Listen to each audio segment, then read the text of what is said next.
Good morning. Oh my gosh. Good morning, good afternoon. I guess it depends on when you're watching this. Holy crap. Oh, just so much unbelievable, eventful things happened. And since the last time we spoke, I'm excited as hell to talk about all of them with you. Okay, I think I'm in business. It is the 14th of June, 2021. Summer hasn't even started yet, and it feels like it's already getting away from me. My God. The show comes to you each and every weekday at about the same time. From the Baldwin Ace Hardware Fear Bunker Studio, the Eric Zane Show podcast begins now.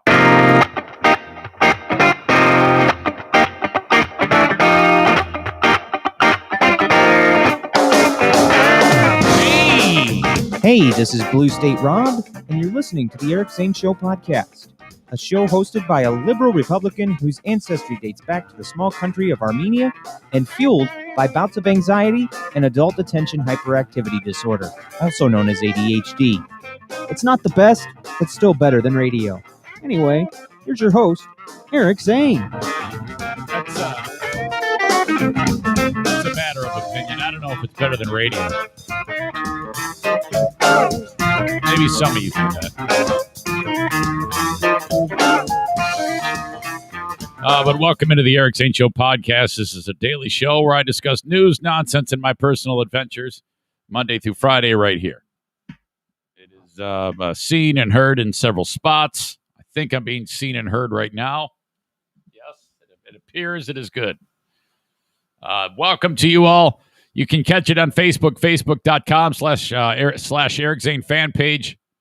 If you could, thumbs up and share that thing. I would appreciate that. Not to mention YouTube, Eric Zane Show on YouTube. Subscribe to the channel, bell notification, thumbs up. Twitter, a Periscope video. Please retweet it with a snarky comment. That's awesome. Follow me on all those platforms too. It all helps. Instagram, Eric Zane Show on Instagram, brought to you by the Mario Flores Lakeshore team of Van Dyke Mortgage. And also, if you ever need to email me, any correspondence, things you want to talk about, things, hey, you're stupid. What are you doing? Come on, I can't believe you feel that way. Eric Zane Show. I'm sorry. Eric at Eric Zane Show is the email brought to you by my friends at Shoreliner Striping. Okay, sweep the parking lot, stripe the parking lot, and off you go. Kenny takes the quote on my shirt and runs with it. I appreciate that. That's a great, great quote. That keeps me centered, man. The days I keep my gratitude higher than my expectations, I have really good days. The words of Ray Wiley Hubbard. He is singer-songwriter type of dude. And really, really good. Love that guy. Okay. Where to begin? There's been so much that has happened. And that it's kind of like bubbling under. I don't even know what direction that I want to go to. I've written it all down, but it's kind of like all these things are shouting at me at once. But I am going to get to the story because it kind of early part of the weekend, everybody was sending me stories about the guy, the lobster diver off Cape Cod, who was plucking lobsters off the bottom of the ocean 45 feet down. And then the humpback whale, 52-foot long humpback whale.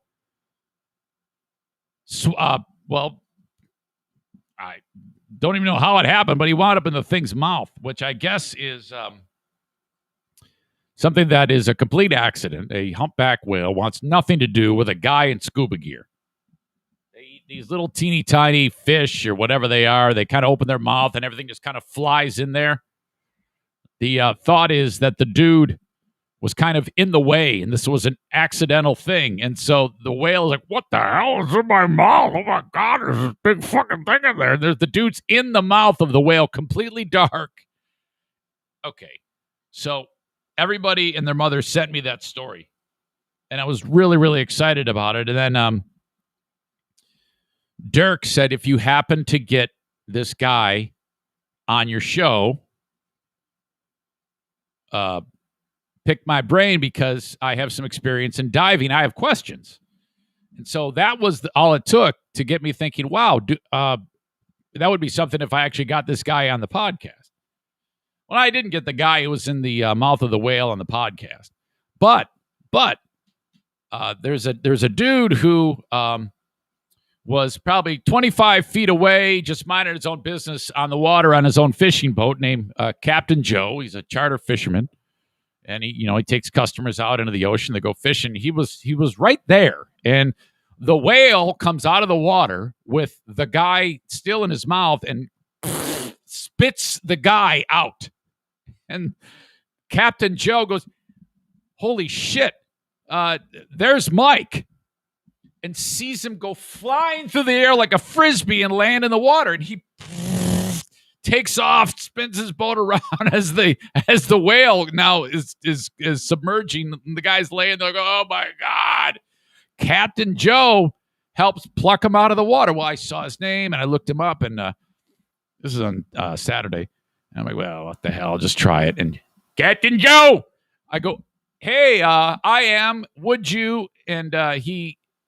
Right there, I said, can I talk to you like for a few minutes right now? So I can't run it up here. I set up the phone. I recorded it. So I've got it here, and I'm going to play it in a little bit. But so I'm really, really stoked about that. And I call up Dirk and go, dude, I got the guy who plucked him out of the water. So holy shit. It's only about 5 minutes long, but the guy's a character. I'm looking forward to sharing it with you. Okay, hope you all had a great weekend. I know I did. I married a sweet couple, Janine and Kirk. I've known these two forever. Well, I've known Janine forever since I moved here to West Michigan.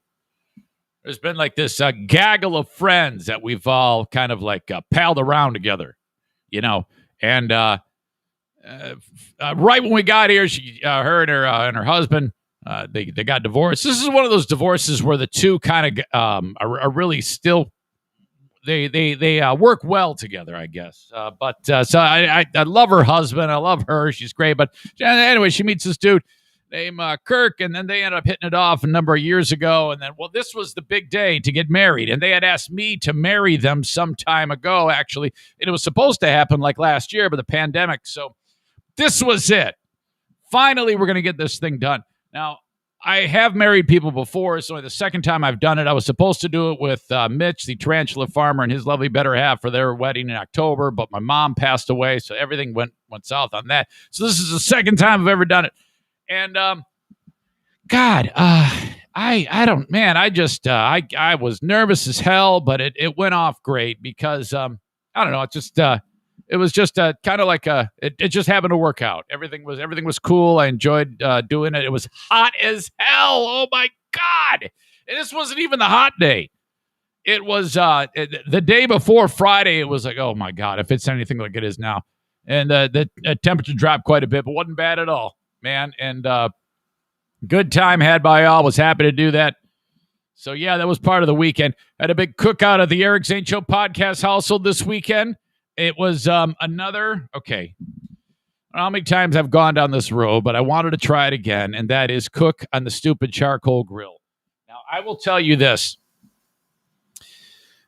I don't know what has happened to me and why I can no longer cook on charcoal, because for the longest time I did, and I don't know what's changed. I think the only thing that's changed is how I light the charcoal. Before, I used to use lighter fluid, soak them all, light it, boom, that's it, and you spread them around, you cook, that's it. This, I have one of these things. It's metal. You put it in the grill. You put the charcoal on top of it. It gets about 8,000 degrees or whatever. They ignites the charcoal over a few minutes, and then boom, that's it. It's what the hell does it matter how it lights? But I have gone round and round with this thing. This is a Weber kettle grill, and okay, I'll put the they get all ashy, ready to go. And then, I don't know, one thing or another happens. I put the food on, and then in 1 second, it's like the surface of the sun, and the flames are just attacking the food. It's like, oh my God, we're going to burn the shit out of your chicken. And I'm like, oh, fuck. So I put the lid on it, and that extinguishes the flame, and then the smoke gets in there, and it's almost like a layer of moisture gets onto the coals if I leave the lid on too long, and almost like extinguishes them. The temperature drops rapidly, so I have to lift the lid off, and then at this point, I don't know. I didn't make them individual pieces of charcoal. The chicken was actually edible, but it just wasn't right to me. I'm just not getting it, and I don't know how I've gotten so terrible at this, but it is absolutely god awful, and it's pissing me off. And so, I've had this grill for the past year. I got it for Father's Day last year, and I said, yeah, I want a charcoal grill. So I get the damn charcoal grill. This thing, I'm terrible with it. And now, yesterday they're like, hey, we're gonna go and get you a gas grill, and I'm like, oh fuck, come on. So I don't know. I'm like, don't even worry about it. I'll figure this out. It's just bumming me. I don't want anybody to spend the money on me. I'm just like, Jesus, let's just forget it. Father's Day is coming up this weekend. Now, I'm pretty stoked about this. My 87-year-old father. Father's Day, he's 87 years old. I hate to say, okay, I'm at this spot in my brain. I'm going to keep a very close sight of this, and I'm not going to let this get away from me. And I know this sounds weird, but I cannot let this Father's Day, I cannot take it for granted. And Diana's like, well, it's Father's Day. Why don't we have the kids over? I'm like, yeah, well, I'm young. Relatively. I want to go see my dad. That's what I want for Father's Day. If it's my choice, I would choose I want to go see my dad for Father's Day. It sounds weird, I know, and he and anybody who knows him might say, oh, that sounds weird. I don't know how many more Father's Day I have with my dad. He's 87, for God's sake. So, plan is we are taking the party to Meatheads. Trying to get as many of this gang to go with me here to there. And it is Shish Kebab Bar. Shish Kebab Bar. My dad loves shish kebab. Oh, and as you know, I have the best shish kebab recipe on the planet. Homemade marinades. All the vegetables. I've got chicken. I've got the beef. I've got the shrimp. And oh my God, you get it all ready to go. And then I make the what do you call it? What is that stuff called? It's the rice dish, arborio rice with onion.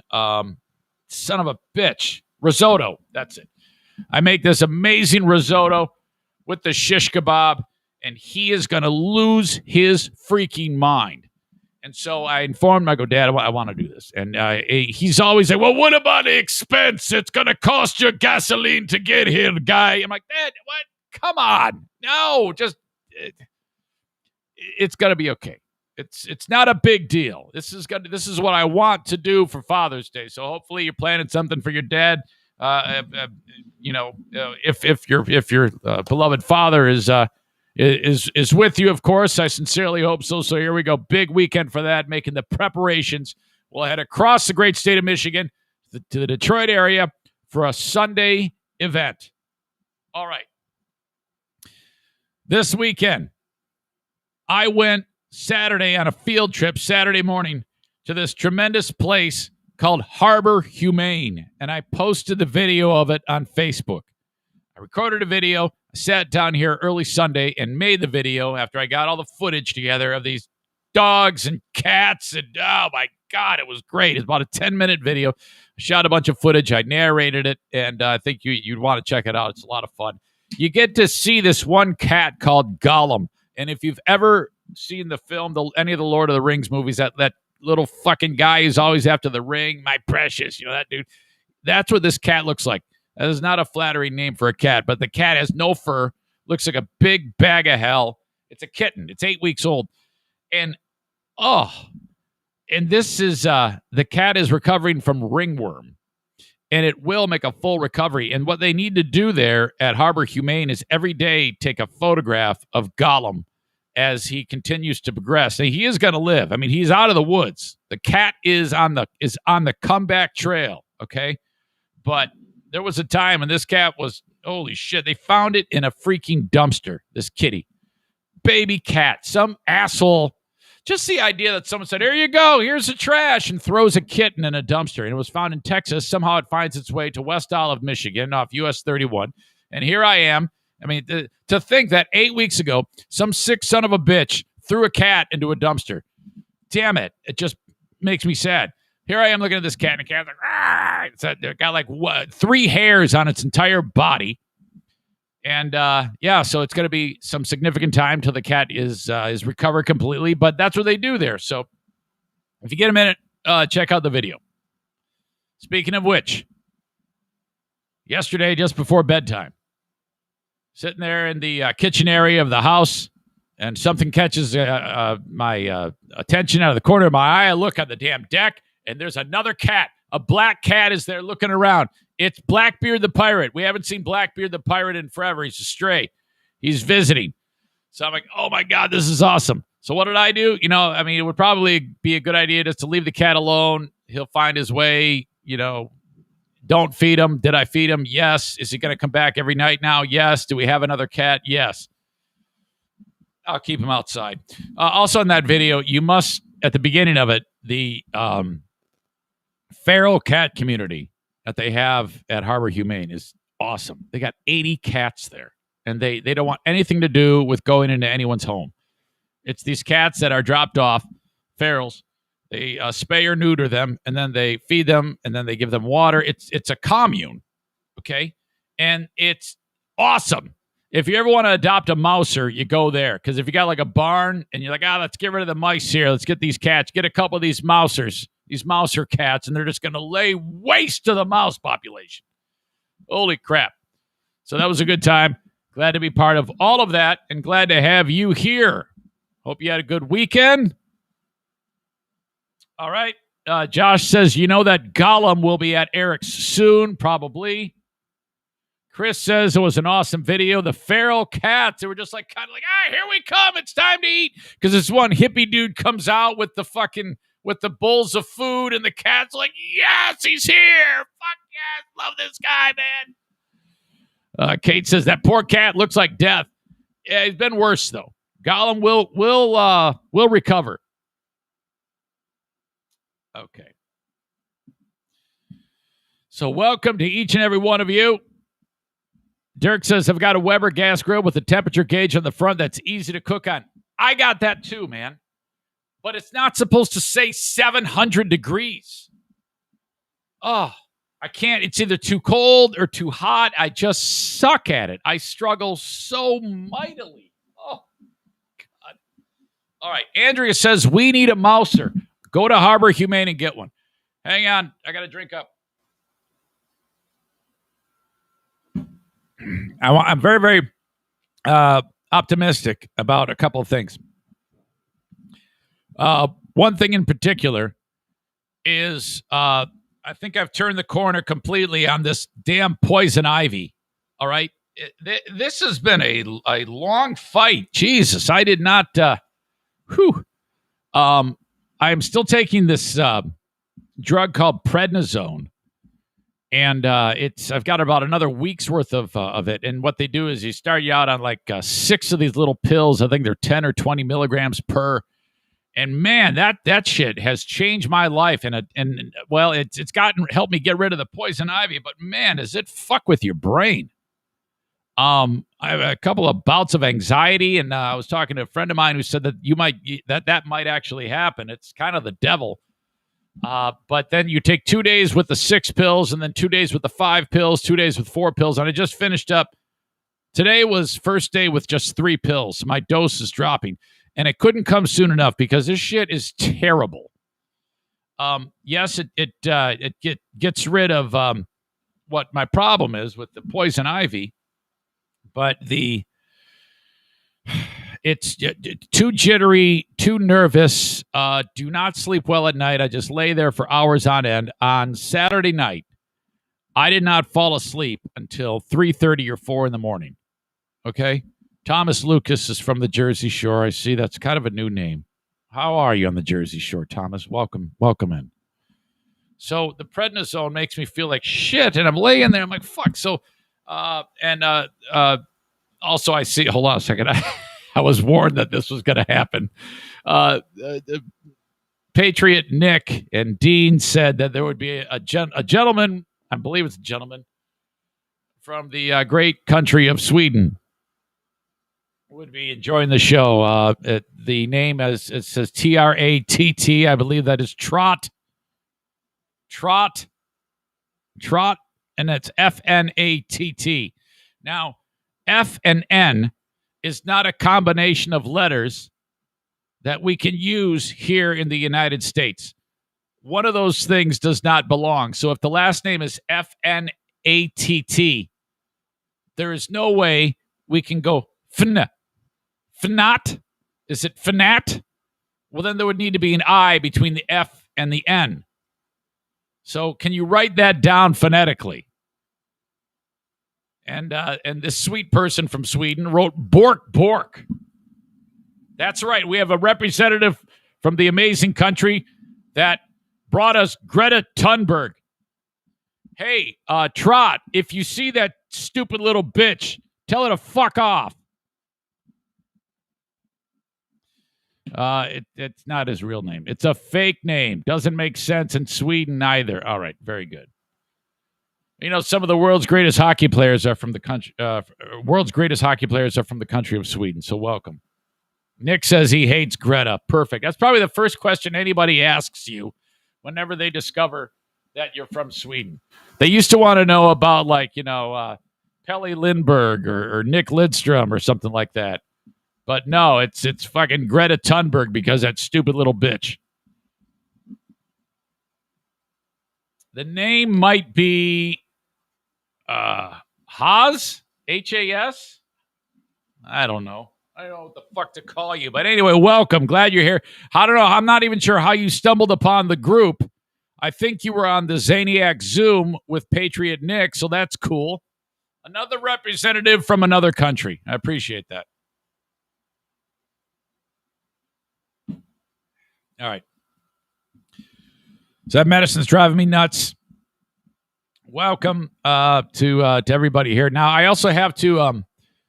I'm feeling fairly good because yesterday or last week was the first week that I was able to get all of my planned runs in for my race when I'm taking on the one and only Michael Ball. A lot of shit talking has been going on. Mike is in great shape and is planning on kicking my ass on October 17th for the Grand Rapids Half Marathon. Now, you got to start somewhere. For the first time in a long time, I was able to get runs in Monday through Saturday. It wasn't easy, but I managed.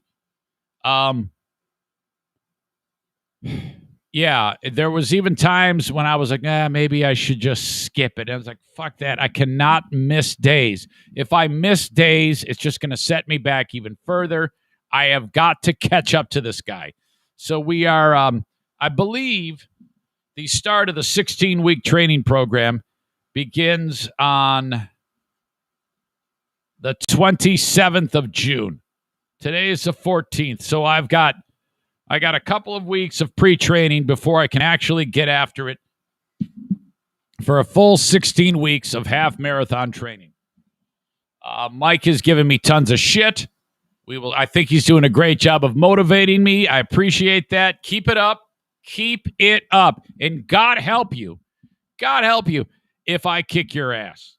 Will I? Probably not. Probably not.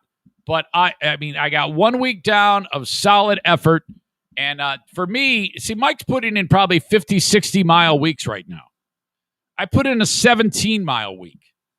What I do in 1 week is what he does in pretty much one day on his long run. because he trains for Ironman races, okay? Swim, bike, run, 140, whatever the fucking miles it is.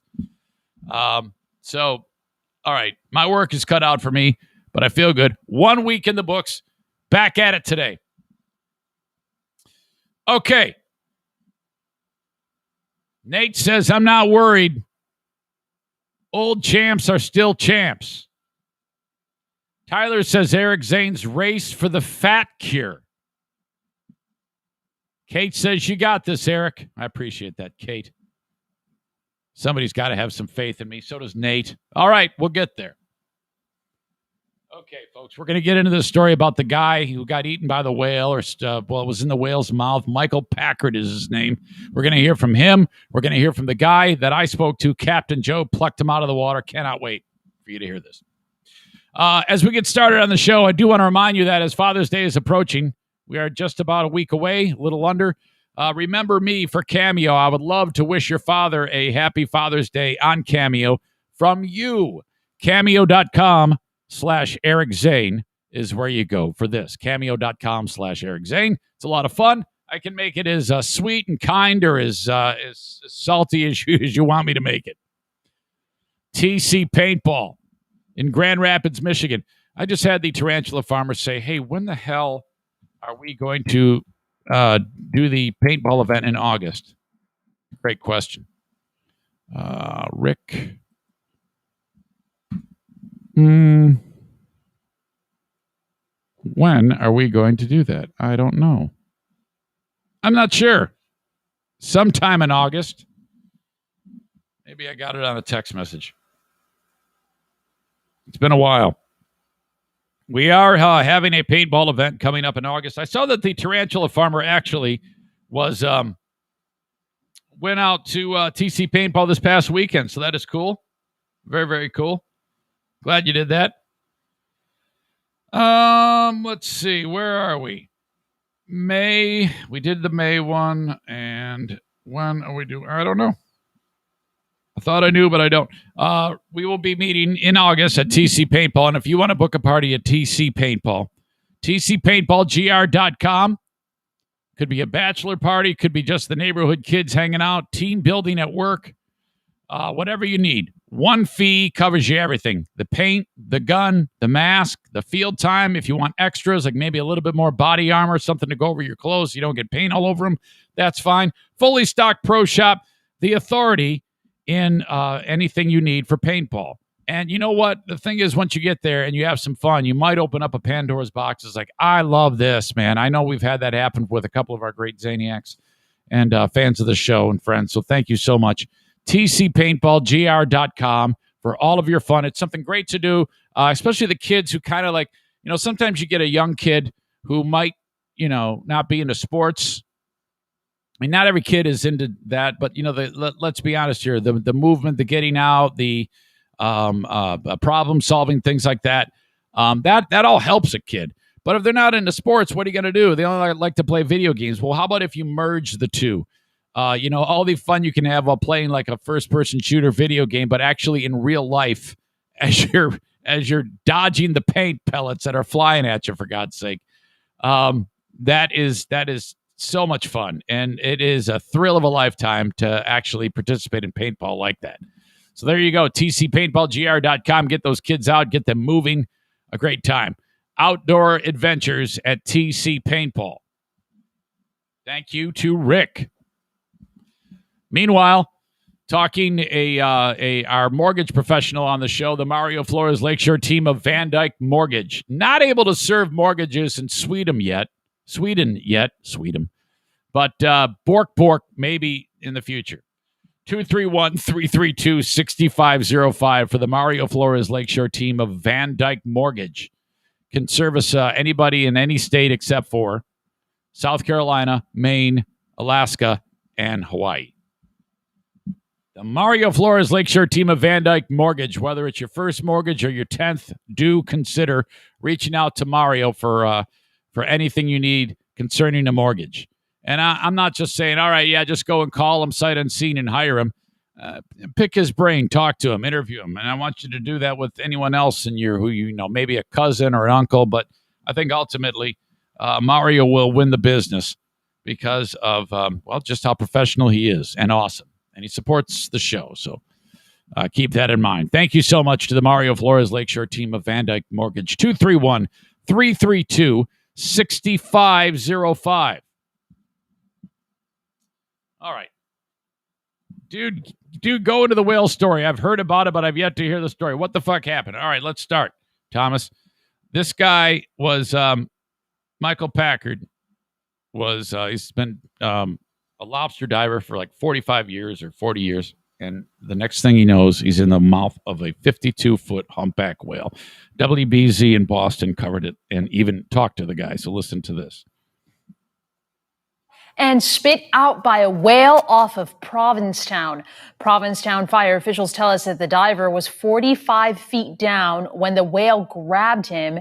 The whale then surfaced and let that diver, Michael Packard, go. He was then pulled back onto his boat and brought to shore. CBSN Boston was the only camera there as the diver left the hospital. No one can tell the story like Michael himself. I'm a lobster diver out of Provincetown, Massachusetts, and I was diving today, and I jumped over and I got down to about 45 feet of water, and all of a sudden I just felt this huge bump, and everything went dark, and I could sense that I was moving, and I was like, oh my God, did I just get bit by a shark? And then I felt around and I realized every single time there's a great interview, there's always some dickhead in a fucking dump truck who shows up at the last second and puts it in reverse. And I had felt really no great pain. And then I realized, oh my God, I'm in a whale's mouth. I'm in a whale's mouth. And he's trying to swallow me. And I thought to myself, okay, this is it. I'm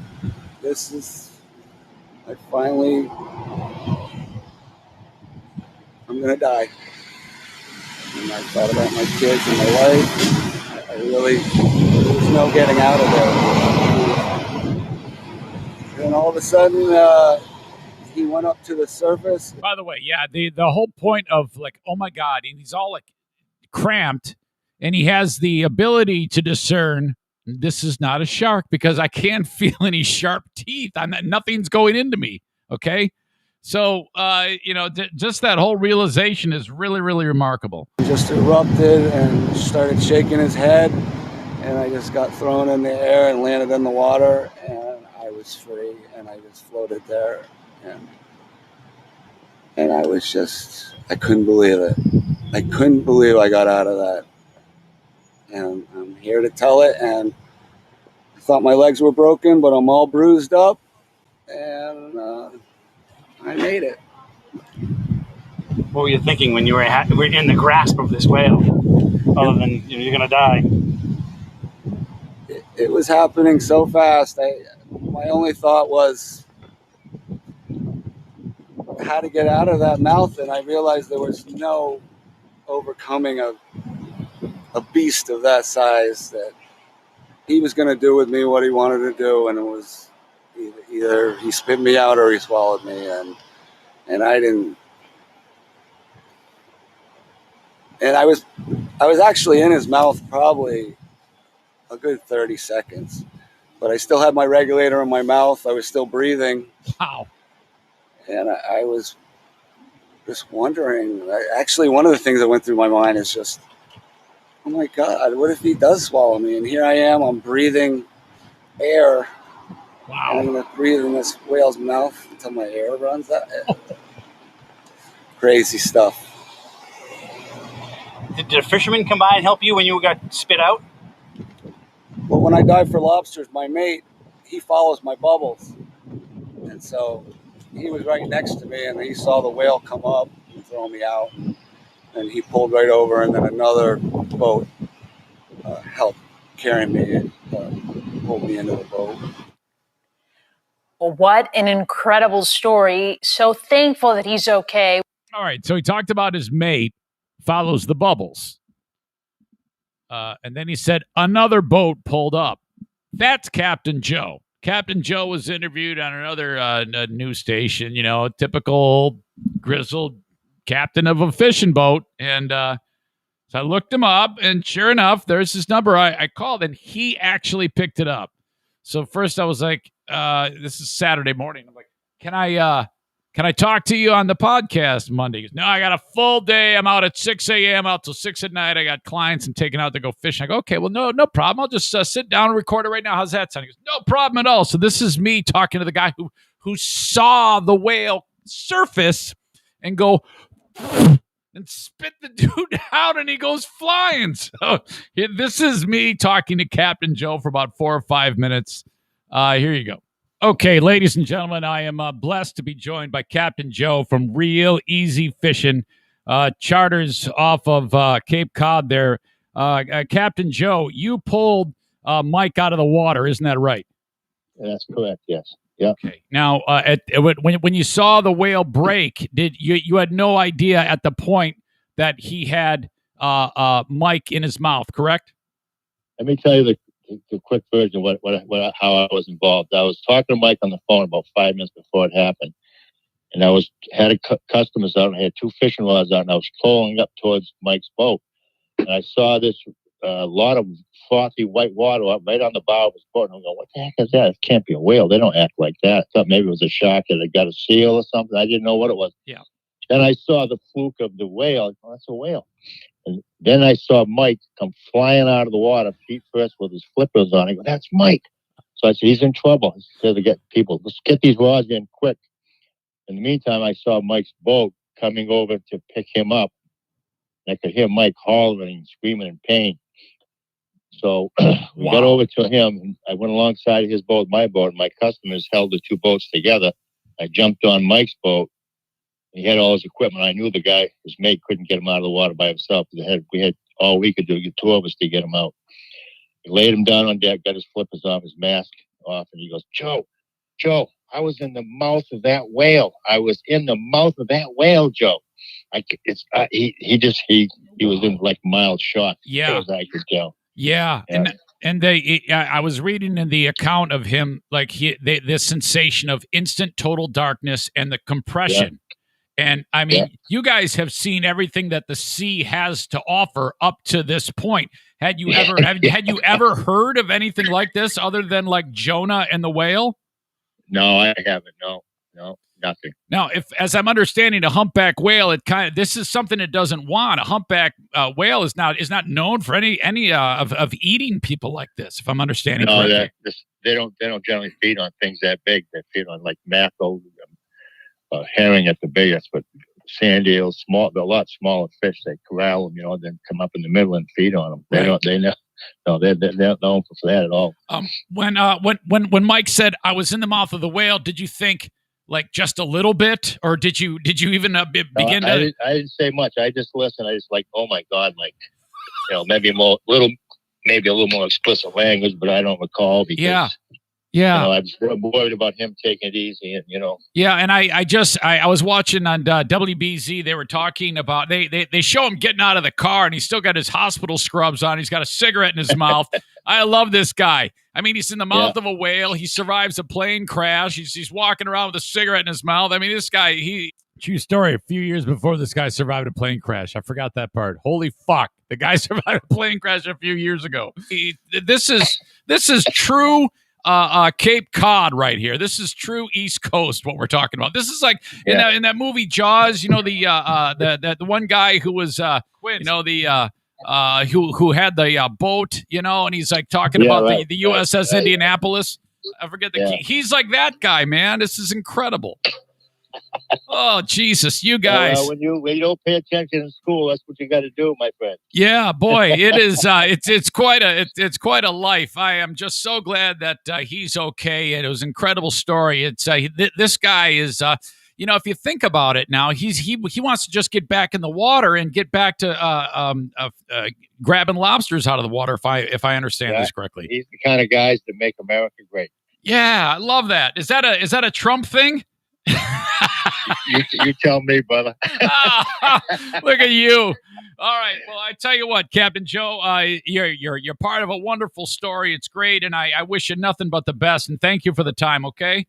Let me tell you, when CNN called me this morning, if I had a block, I was going to wear my Trump 2020 hat. Oh, look at you! Look at you! Hey, Just to tell you the kind of guy I am. Did you storm the Capitol? No, I didn't, but I wouldn't have minded. What the hell? All right, Joe. Thanks a lot, man. I appreciate I'm it. a redneck. I'll tell you. All right, take it easy. All right, buddy. See ya. Bye-bye. There you go. How about that guy, Captain Joe? Oh, shit. This story. I love the fact that he sounded like Patriot Nick. I'll get your fucking skirt off and chug that fucking beer, dude. Yeah. Let's get this fucking show on the road, bud. Come on, guy. Come on, guy. Oh my God. Oh God, that was I can't imagine that. It's just if you just sit still for 30 seconds. When you're moving around and you're doing something that's not a lot of time, but just sit still for 30 seconds and think about that. You're in the mouth of a whale for that long. Ugh. Whew. Tough. This dude, and now he's in that. I reached when I was talking to Captain Joe. I go, hey, can you give me Mike's number? He goes, I can't do that. Chug that fucking beer, guy. Come on, guy. But that's all right. This guy's just a legend. Wow. Okay. I do want to remind you that if you work for the man, or you are the woman, or the man, or whatever, I can put you on my podcast for a lot less than you think. If you want to advertise on the Eric Zane Show podcast, please reach out to me. Just drop me a line, eric@ericzaneshow.com. It's that simple. And you can be part of the army of sponsors that make things happen and keep me doing this. It has been now over 2.5 years since the last radio gig, and this is working out pretty well. I love this very much. It is enjoyable. It gives me an outlet, and anything I can do to help keep that happening, I will continue to do this for as long as I can. Eric@ericzaneshow.com. Everything is a handshake deal, and you can be in front of thousands of people each and every week by just signing up for my podcast. It's about 1/10 of the cost of radio with just the same amount of reach. And I'd love to hear from you. Eric@ericzaneshow.com. That doesn't cost you anything, obviously. It's just me telling you how it works. Like my longtime sponsors, A&E Heating and Cooling, 616-516-8579. Joe Martinez and his growing business. It was just him driving around in a truck that said A&E Heating and Cooling. Now he has 2 vehicles and a number of employees because of the growth of his business. And it's kind of like his growth has been at about the same time that he started marketing on the show. He's probably one of my best success stories, and I'm just so happy to have him on board. For just $79, you can get your AC tuned up, and you can do that any time of the year. I would recommend you doing it sooner, though, so that to avoid problems, you should have the AC and the furnace checked out once a year. So you'll see Joe twice a year. If you need more work done, he can take care of that for you. If it's maybe a retrofit, maybe you need to have a new install going on, new construction, and a new Comfort Maker furnace installed. A&E Heating and Cooling. 616-516-8579. Get a brand new AC unit installed and get a Remy Halo air cleaner installed for free. What is that? Well, it installs inside of your blower inside of the home. I think it's called the plenum. I've been saying it wrong before, but the plenum, where the air goes through, and it cleans the air with ultraviolet light. So it gets rid of all these harmful particles that could be floating through your home, bacteria, pathogens, viruses, including COVID. That will be installed for free when you get a new AC unit from A&E Heating and Cooling. And go ahead and get a couple of other estimates from anyone else in the industry where you live in West Michigan. As long as the third one is Joe Martinez, he will beat anyone else's prices. While I'm at it, the best in the business in West Michigan for repairing cars is Irvine's Auto Repair Grand Rapids Hybrid and EV. If you're in West Michigan, They are just off of 44th Street, a few blocks east of 131 Street, called Stafford. Find them, 616-532-6600. You can call them up as well. Servicing domestic, Asian, and European models. And the absolute best in the business. A tried and true, trusted source to getting your vehicles repaired. Okay? Top of the line. Let's put it this way. All the dealerships in town, when they really cannot solve a problem, they take the cars that they're supposed to be repairing to Irvine's, especially hybrids and EVs. 616-532-6600 for Irvine's Auto Repair, Grand Rapids Hybrid and EV, and online at that's ERVINES.com. Don't just take my word for it. Look at their Google reviews. Absolutely awesome. I missed this last week. The story broke on Thursday. I should have talked about it Friday, but I was super busy and I missed it. But it's well worth bringing up. Okay. You have to remember, in the past year, there's been numerous instances of people doing things that they shouldn't be doing on Zoom. So they're having a meeting or whatever, and then something weird happens. There's been people that's just been doing crazy shit on Zoom, get caught, and then their whole life explodes. Jeffrey Toobin, I believe he's a legal correspondent for CNN and the New Yorker magazine. Toobin, if you remember, was in a Zoom meeting with some of his colleagues at the New Yorker.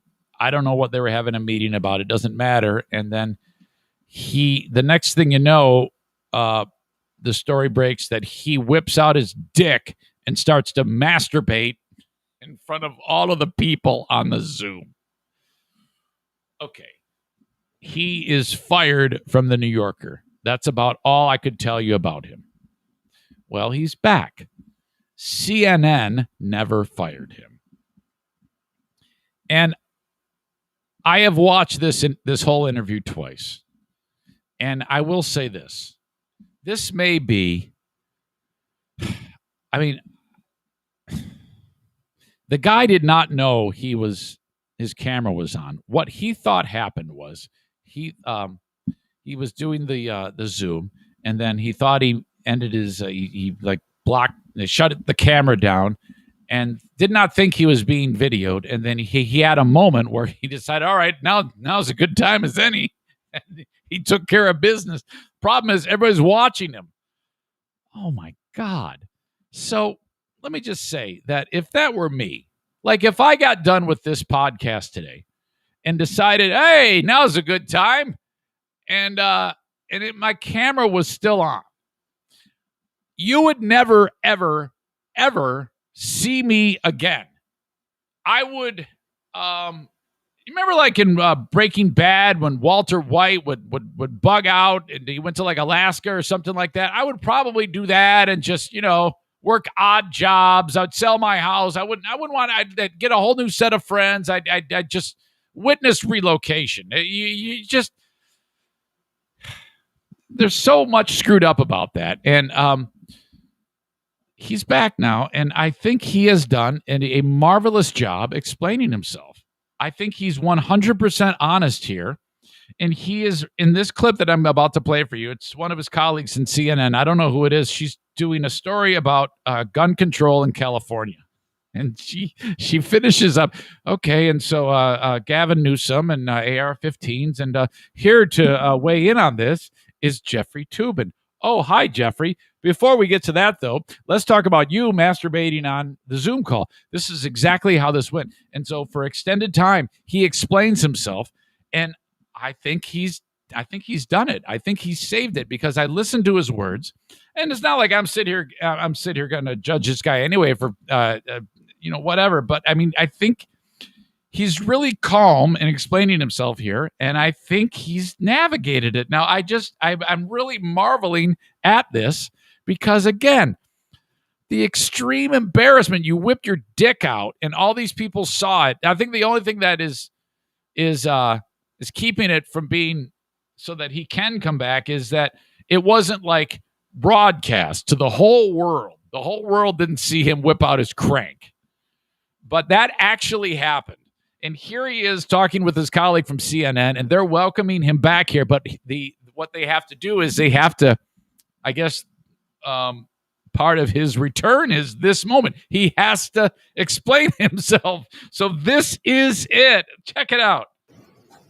You'll remember the judge, Roger Benitez, compared AR-15 rifles used in countless mass shootings. And this is like 8.5 minutes. This takes a little while, but I was riveted by this. To Swiss Army knives. Let's bring in CNN chief legal analyst Jeffrey Toobin to talk about this and more. Hi, Jeffrey. Hello, Allison. It's been a while. It has been a while, indeed. I feel like we should address what's happened in the months since we've seen you, since some of our viewers may not know what has happened. So I guess I'll recap. I'll do the honors. Help yourself. Okay. And it's so awkward.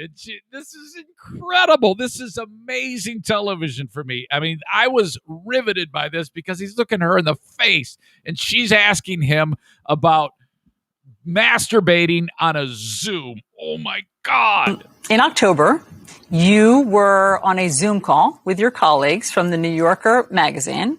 Everyone took a break for several minutes, during which time you were caught masturbating on camera. You were subsequently fired from that job after 27 years of working there. And you since then have been on leave from CNN. Do I have all that right? You got it all right. Sad to say.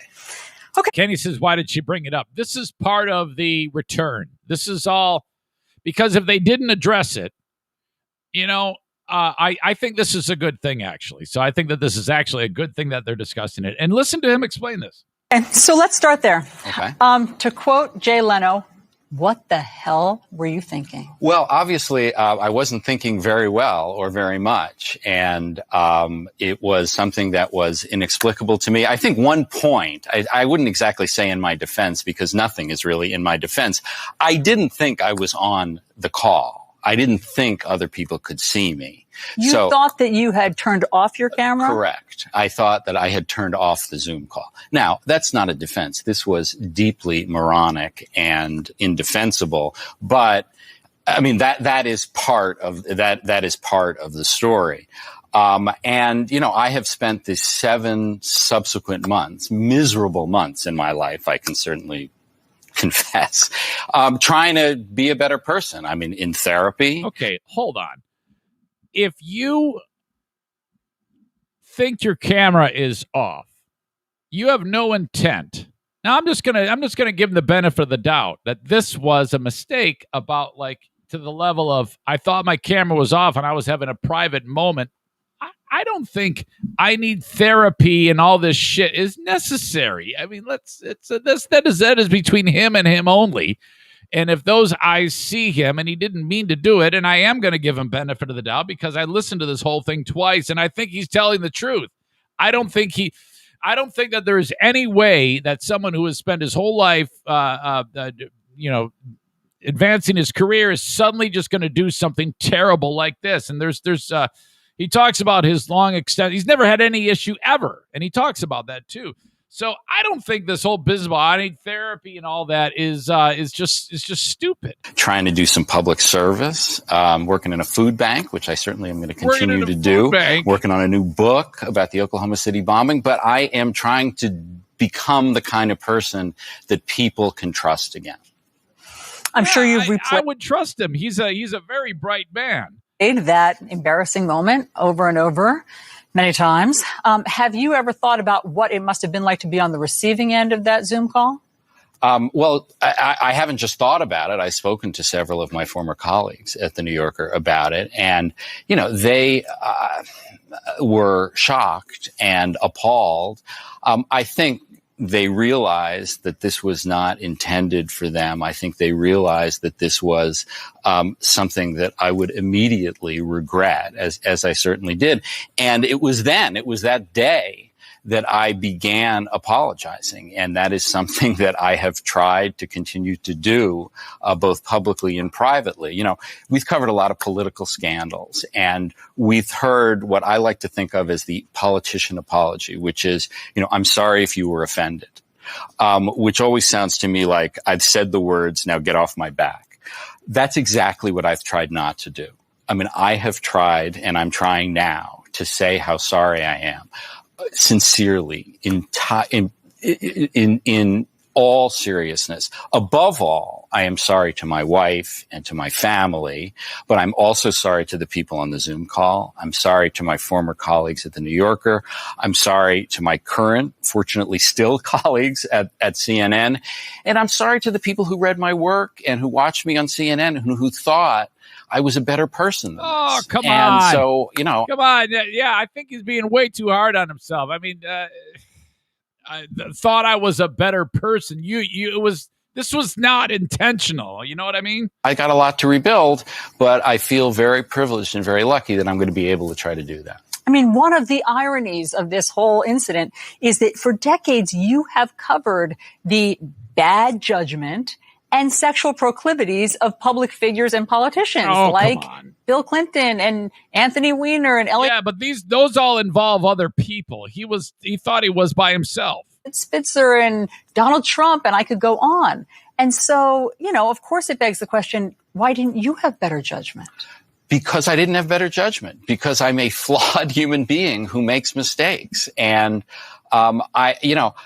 there is no defense for my conduct. The only issue is what should be the consequences. And the New Yorker made one decision about the consequences. CNN made a different decision, fortunately, for which I'm very grateful. But I am not going to come up here and like split hairs and try to come up with justifications or explanations. It was wrong. It was stupid. And I'm trying to be a better person. I do want to get to what the New Yorker decision was and the consequences. The only way he's a better person, I mean, seriously, he's making it seem like he did something that is like just so unbelievable. Okay, if she said, "Well, if she at this point said, are you still masturbating?" Can you imagine if she asked him that? Consequences. So after you had worked there for 27 years, you were fired. They said after an internal investigation, and in a internal memo. Okay, this is important because it talks about all of his time at the New Yorker publication. And the consequences. So after you had worked there for 27 years, you were fired. They said after an internal investigation. And in a internal memo, one of the executives there said, I am writing to share with you that our investigation regarding Jeffrey Toobin is complete. And as a result, he is no longer affiliated with our company. Do you know what else they found? I do, actually. I was told very specifically by the people involved that they looked at my entire career at the New Yorker, 27 years, and found that there had been no complaints about me, no issues, no other, this was not the straw that broke the camel's back. It was just this incident. Yeah. And I was certainly relieved, though not surprised, that that's what they found. And I actually, when it comes to the firing of him by the New Yorker, I get it. He thinks it's a little bit excessive, but I don't know. I mean, those people, you have to consider the fact that those people did see that, and though you did fuck up, people can be fired for fuck ups. I mean, if you fuck up too much or do one great big fuck up, you can be fired. So I don't have a fault with them firing him. I don't have a fault with CNN taking him back. I don't have a problem with any of this, really. But yet, nevertheless, they made the decision to get rid of me, which, needless to say, was heartbreaking for me. So you're saying there will be no surprises after this that will come out? You will not whip out your dick at another point. There are no surprises out there. And he's kind of half smiling through all of this. I like his approach here. He's actually doing a very good job. When it comes to, I'd never heard of Jeffrey Toobin before this, okay, ever. Or maybe I did, but he was just kind of like there. I don't follow him. But I'll say this. His handling of this, his approach, he's very calm. He's measured in the words and what he's saying, and he's kind of owning it here. I don't have a problem with any of this. About my conduct, that I am worried that there is there's a skeleton that's going to be found.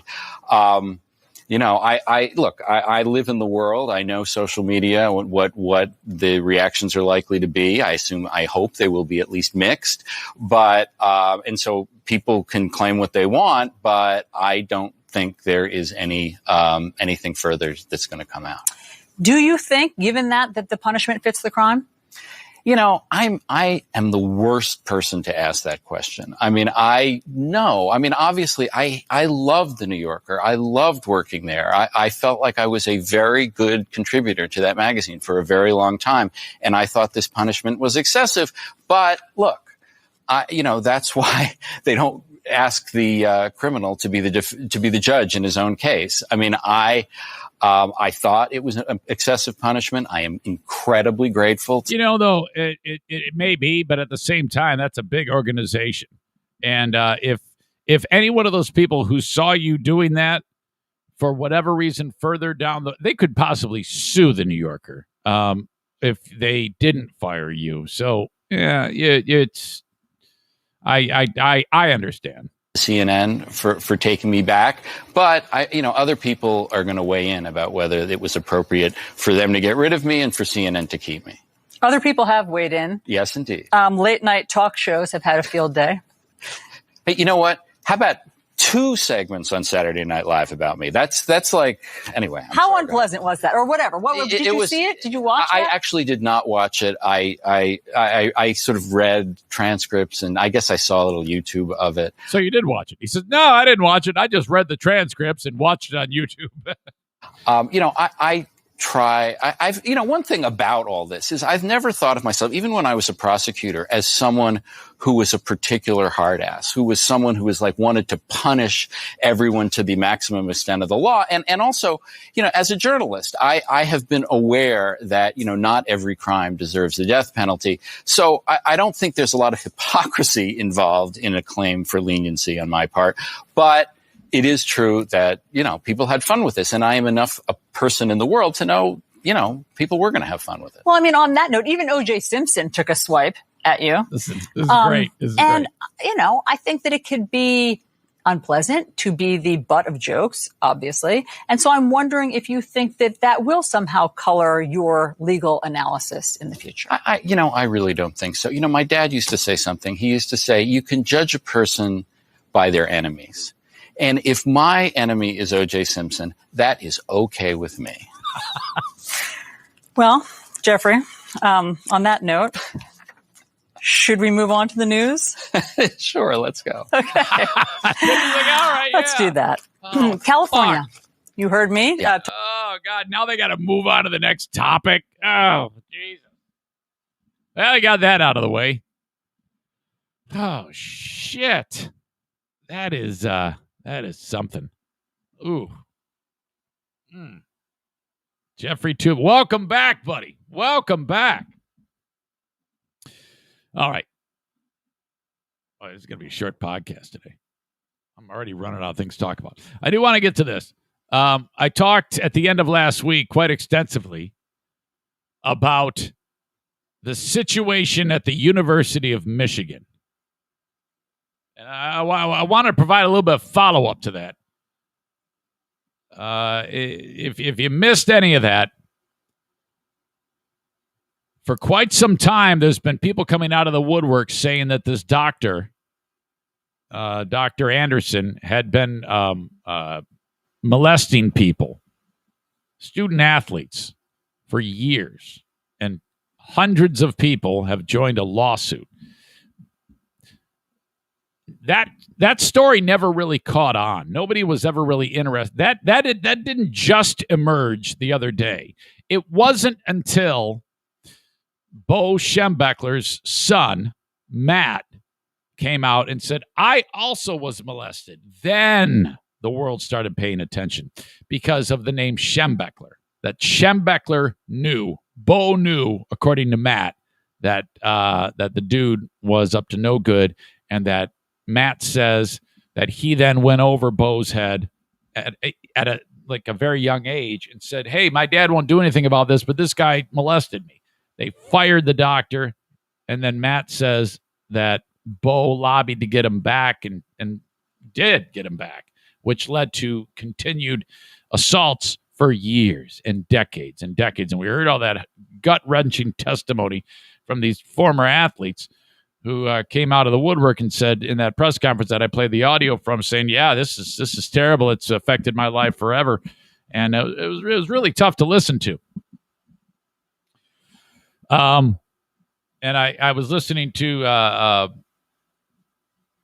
the Drew and Mike show, and Drew actually said, he goes, yeah, and that's one of the things he pointed out. He goes, this isn't anything new. It wasn't until, I mean, why is it now just hitting? And I think that is the reason, the Schembechler name, because honestly, the way news is these days, when you have a story like a Sandusky or a Nasser and things like that, every single time there's another terrible story in the news, it lessens the impact of those stories. Okay, so sometimes you might get a story like with Dr. Anderson, and people kind of like, oh yeah, another trusted individual is doing terrible things. Ho hum, but you throw in the name Schembechler to it, and now now the story's got some even more. It has more legs, and more people are talking about it. So there's that. After talking about it, I did get correspondence from a person who has worked with Schembechler. His name is Dr. Jim, and Dr. Jim Barry. He's out of South Carolina, and I asked him if I could read this, and he said absolutely. And he writes this. Eric, saw your post on Facebook regarding the ongoing situation in Michigan. I also listened to the discussion on Thursday's show. We'll listen to today's discussion later tonight. While I completely agree that what Dr. Anderson did was criminal, and he should have never been allowed to continue doing what he did for 3 decades or longer, I did want to offer some context as I worked with Michigan football during the 1980s as a student athletic trainer while attending Michigan. I graduated in 1989. I also knew Bo personally and had many interactions with him during my time at Michigan, one of which involved him calling me into his office when he learned my father had suffered a near-fatal heart attack. He offered his care and concern and made himself available if I needed his help with anything. Bo on the football field and around the football facility could be and was incredibly intense and intimidating with his players and staff. He demanded the best out of everyone in the program, not just his players. This was the style back in his heyday, as it was with Paterno, Woody Hayes, etc. Taking him his daily pack of chewing gum for practice every day during the fall of 1985. I also know that he could be incredibly gracious, friendly, interested in your role, and concerned about your well-being.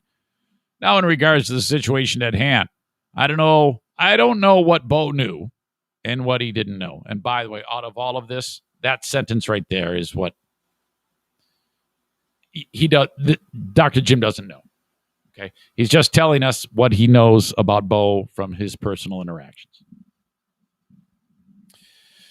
He may very well have known, but I also know that Bo grew up and worked in a different time, and how men like him and Woody Hayes, etc., dealt with stuff like this then is not how we deal with it today. That does not excuse him ignoring it if he, in fact, did. And since he's long deceased, I don't know how we can ever know for sure what he may or may not have known. I pause right there. Yeah. For me, the idea that 10-year-old Matt Schembechler comes out and says this, and we have a long history of people saying that they told Bo, from Kwiatkowski to Giovanni, what's the other guy's name? Giovanni Johnson, saying, yeah, we told Bo.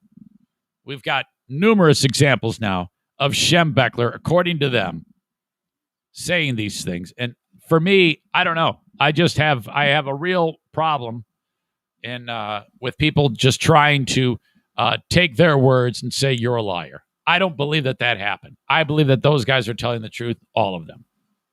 So when you say, Dr. Jim, I don't know how we can ever know, we can know because we can listen to these people.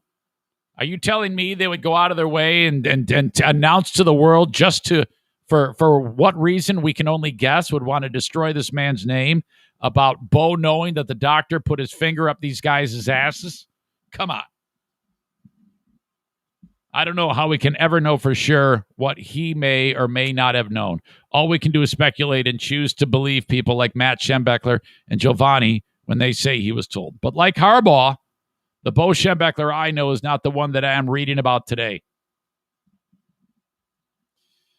That, by the way, is all Jim is saying as well. I was at Michigan while Jim played, and I know him as well.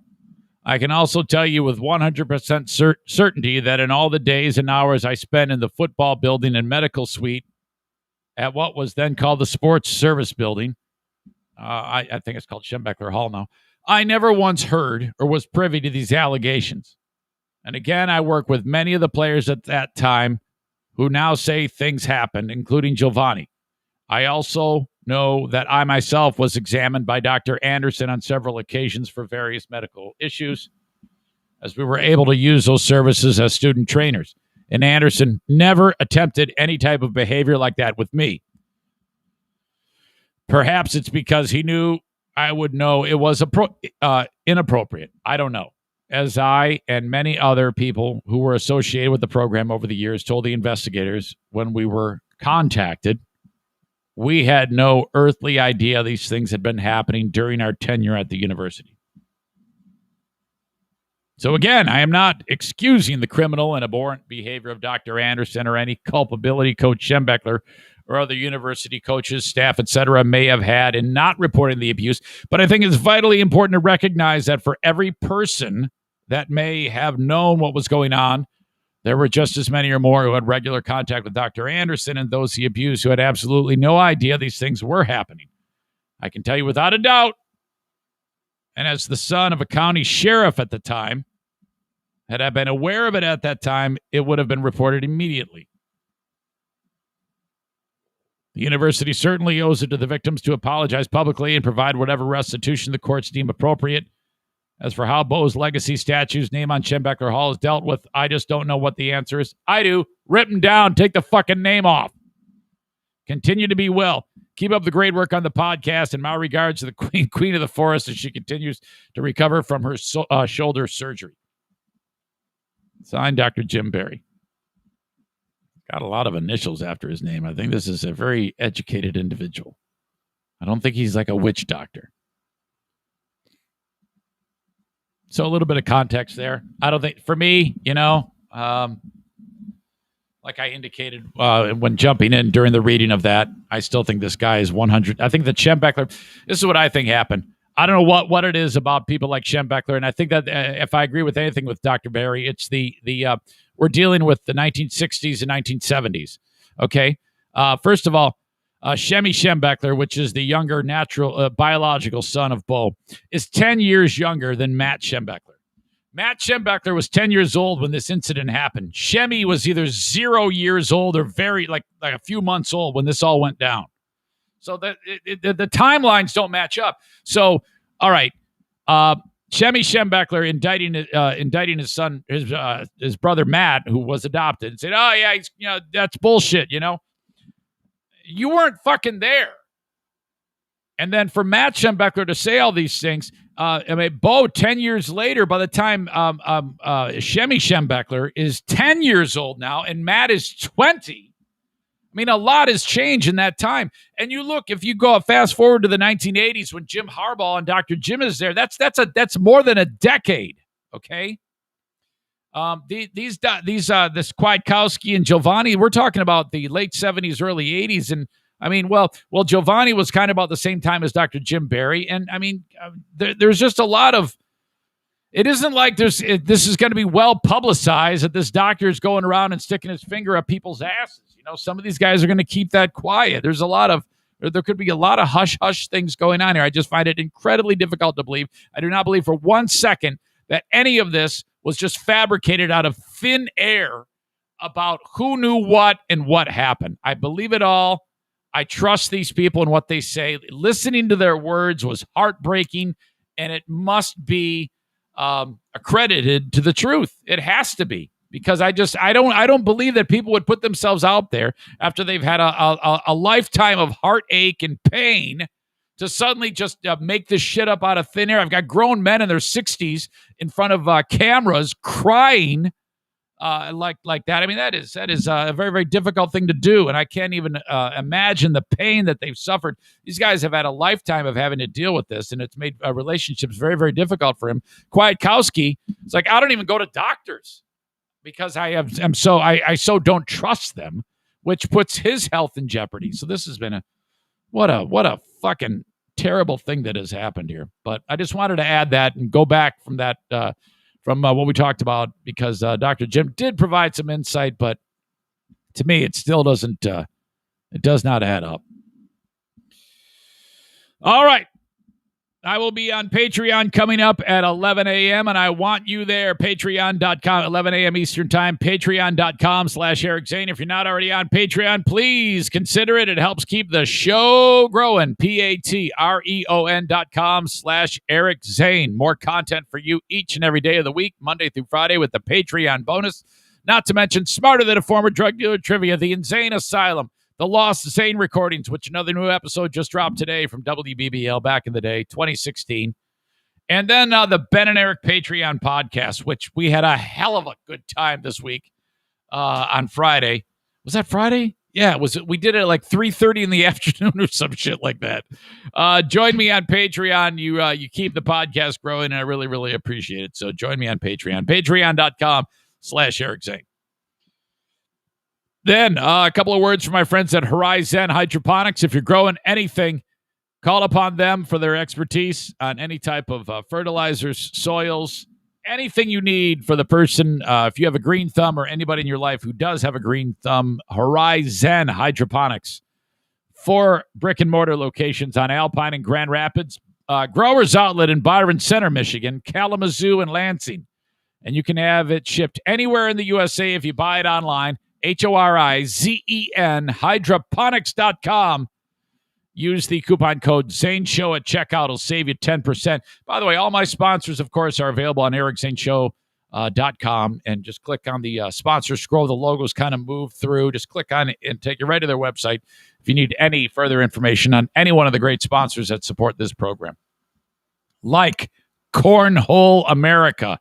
I was telling a new friend of mine over the weekend, I go, yeah, I have one of my sponsors just made a set of cornhole boards for himself one day, and through word of mouth, he started building them out of his barn like 10, 15 years ago.